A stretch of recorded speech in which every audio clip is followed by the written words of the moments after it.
pense que c'est important de le redire ici dans cet hémicycle, que si le groupe de la France Insoumise votera très heureux cette proposition de loi et sera très heureux de l'avoir adoptée, ce n'est en aucun cas parce qu'il pense qu'il faut dire aux femmes aujourd'hui de faire des enfants et parce qu'il croit fondamentalement au droit des femmes à disposer de leur corps et fondamentalement qu'aujourd'hui, oui, il y a des femmes qui ne font pas d'enfants parce qu'elles n'en veulent pas et elles en ont bien le droit.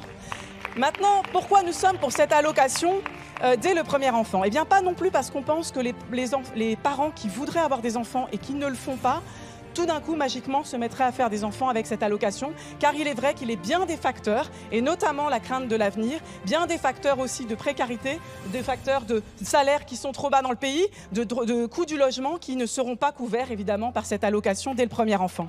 En revanche, il y a un principe auquel on croit qui est l'égalité entre les enfants, le droit des enfants à avoir tout simplement de quoi couvrir un minimum ses besoins. Et on sait que toutes les familles ne sont pas égales devant ce droit. Mais je tiens aussi à dire que contrairement à nos collègues socialistes et contrairement à ce qu'a fait François Hollande, nous sommes, nous, attachés à l'universalité de ces allocations familiales parce que nous pensons que les allocations familiales ne sont pas une charité qui est faite à certaines familles que, au nom de cette soi-disant charité, on va contrôler avec la CAF pour savoir à chaque fois si elles ont le bon nombre de ressources pour bénéficier de ces allocations. Nous pensons qu'au contraire, leur universalité est la garantie de l'égalité entre tous les enfants et d'une solidarité nationale avec toutes les familles. Enfin, je voudrais terminer sur une chose. Il est assez désagréable de vous entendre dire, chers collègues de la Macronie, comment vous allez financer cela.